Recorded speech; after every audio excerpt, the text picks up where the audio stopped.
Макс Ферстаппен, к обочине прижимаемся. Чё такое, начальник? Чё остановил? Чё? Скоростной режим не соблюдаем. Табника сборочку. Да вот, пожалуйста, моя сборка. Что тебя надаст? Техосмотр артефактов когда последний раз делали? Да я только собрал сборку, вот недели ей, обкатываю. И в ПВП, небось, под скоростью бегаете? Да, сейчас жировые сборки вообще не играются. А так, 1-2 дал, минус, обошел там, короче, все красиво сделал и ушел в закат. Вообще нормальная тема, начальник, советую. Ну, придется выписать вам патч. Какой? Зачем? Какой карч? Какой? Балансный.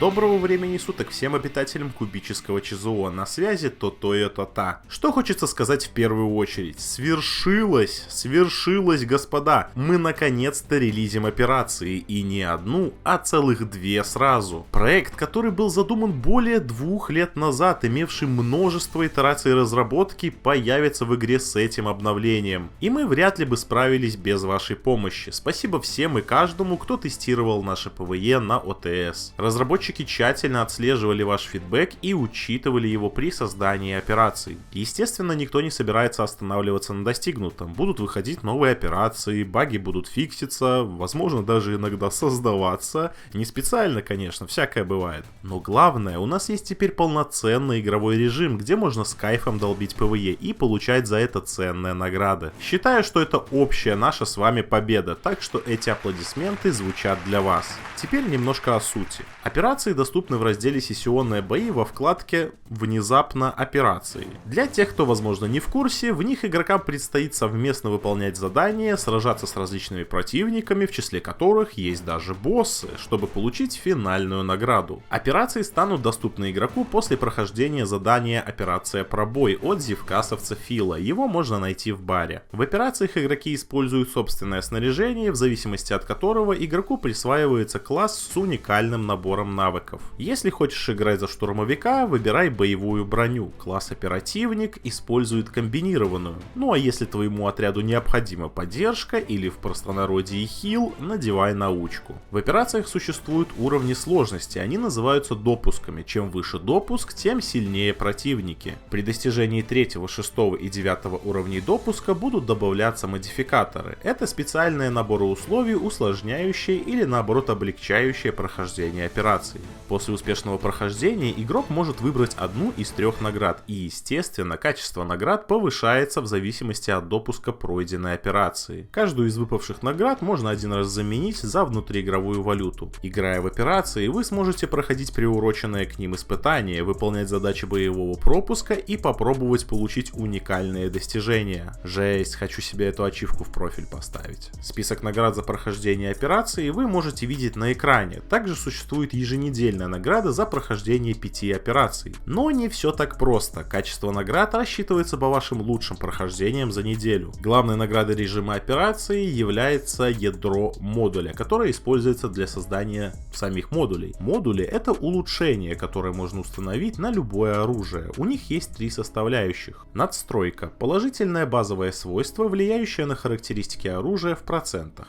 Концепт – положительное базовое свойство, влияющее на характеристики оружия в процентах или особое свойство. Отклонение – отрицательное базовое свойство, влияющее на характеристики оружия в процентах. Для приготовления модуля нам понадобится ноостанок. Здорово, что какой-то хороший человек установил его в баре и на каждой базе северных фракций. Тащим к нему ядро и делаем из него совершенно рандомный модуль. Чтобы получить какие-то более ожидаемые характеристики, нужно будет воспользоваться валютой, называемой ингибиторами ядра. Они позволяют управлять свойствами заданного модуля. В рамках операции предусмотрена компенсация технического жетона Зевкас. Сама компенсация будет произведена чуть позже. Жетоны обменяются на ингибиторы ядра. Также наборы с ингибиторами были добавлены во внутриигровой магазин. При первом создании модуля нельзя выбрать, от каких категорий свойств отказаться. При повторном создании модуля те категории, которые выпадали ранее, можно будет исключить. Выбор категории надстройки, концепта и отклонения открывается открывается постепенно. Для выбора становятся доступны те категории, которые вы разблокировали ранее, получив модуль с определенными свойствами. Исключение категории стоит определенного количества ингибиторов ядра, с каждым дополнительным исключением стоимость повышается. Вы вправе забрать созданный модуль или выбрать характеристики, которые хотите поменять, потратив ингибиторы ядра. Полученный при помощи этих нехитрых действий модуль можно установить на оружие, а вот со снятием есть нюансы. Оно происходит двумя способами. С уничтожением модуля, ну тут все понятно, снял и снял, было и было, как говорится. А вот для сохранения снимаемого модуля нам понадобится квази-деконструктор. Есть еще пару моментов, которые стоит пояснить по модулям. Неустановленное на оружие модули можно разобрать на ноостанке. При разборке модуля выдается определенное количество ингибиторов ядра. Разобранные на ноостанке модули можно восстановить за количество ингибиторов ядра, полученных при разборке, увеличенное на 50%.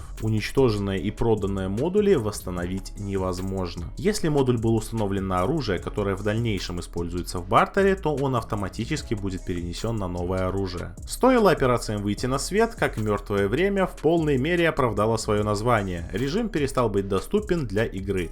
Помянем. Возможно, позже мы вернем его в игру в качестве постоянной или временной активности. У Арсенала, судя по всему, какое-то предзимнее обострение. Ни с того ни с сего он снизил вес необходимых ему ящиков с ресурсами с 15 кг до 7,5. Изменил количество получаемой за них репутации, а также поменял количество репутации за некоторые ресурсы. Ты бы сходил, проверил, как у него дела. Дейлик, может, выполнил, а то что-то странное с ним происходит. Ну а если по дороге к Арсену ты забудешь надеть подходящую броню и вляпаешься в какое-нибудь страшное заражение, пережить его будет гораздо проще. Раньше было не особо понятно, где начинается область заражения, поэтому можно было с кайфом хапануть 1003 био на секунду, забежав не туда, куда надо. Сейчас же были добавлены дополнительные зоны, которые оповещают о приближении к заражению, при этом имея собственное ослабленное заражение. Звуки заражений также были изменены. Балансные правки. Ну, тут как бы надо сделать остановочку, если вы понимаете, о чем я. Как вы уже могли догадаться, сегодня прилетело по скорости, но не все так плохо и однозначно. Давайте разбираться. 50% всей скорости передвижения с расходников и артефактов переведено в новый параметр – скорость бега. В отличие от общей скорости передвижения, влияющей на любые передвижения персонажа, скорость бега влияет исключительно на бег. Соответственно, итоговое значение скорости бега на шифте равно бонусу к скорости бега и бонусу обычной скорости. Например, если у персонажа 10% бонусной скорости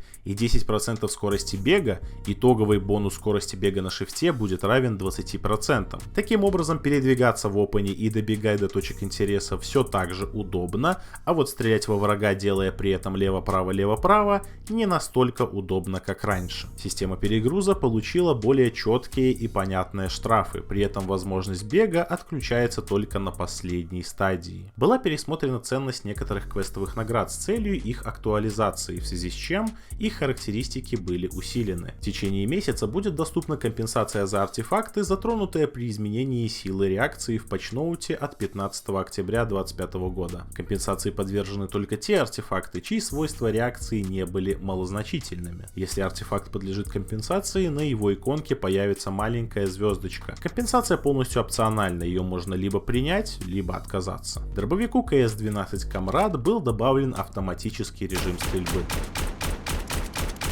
Еженедельные премиум-контракты бара заменены на один контракт. Выполни 10 ежедневных заказов в баре. Непремиальный еженедельный заказ был заменен на 2 еженедельных заказа, которые могут появиться одновременно. Изменено количество бартерных ресурсов на выбор за выполнение еженедельного премиум-контракта. В настройках добавлена возможность выключать хит-маркеры. Добавлена возможность распаковки больших предметов с помощью Ctrl плюс ПКМ. Исправлена слишком низкая дистанция прогрузки эффекта дымовой гранаты завеса. Теперь при любой смерти игрока на его рюкзак накладывается таймер, во время которого забрать лут у погибшего могут только его убийца, игроки из отряда убийцы, игроки из отряда погибшего. Исключения составляют смерть на дикой локации, смерть при нажатии кнопки сдаться и смерть от странной боли. В этих случаях таймер не накладывается. Багровый ящик теперь можно превратить в декорацию для убежища. Для этого добавлена специальная опция в контекстном меню. Обновлена модель коллиматорного прицела ИОТ. Tech.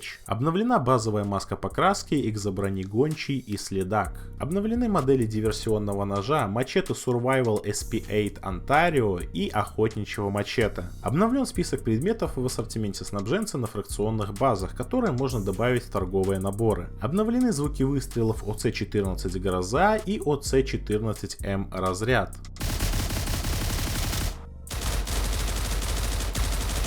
Добавлено ускорение доставания основного и вторичного оружия после полноценного залаза на уступ. Визуальные эффекты от оружия больше не остаются на экране, когда игрок висит на уступе. Изменены пороги громкости голосового чата. Исправлено автопролистывание персонального склада при взятии предмета с любым включенным фильтром. Исправлено закрытие окна взаимодействия с NPC при открытии персонального склада из его интерфейса. Облики и мотивы теперь по умолчанию являются персональными при использовании, за исключением персональных и персональных при получении. Уже надетые облики, не являющиеся персональными, станут персональными после повторного надевания. Исправлено пропадающее оружие при некорректном броске гранаты. Обновлены модели комбинезона Ковчег и Навигатор. Ну, у меня на сегодня все. Пойду пытаться пройти босса операции Фокусировка. Говорят, злой он какой-то. Надо проверить его на крепкость.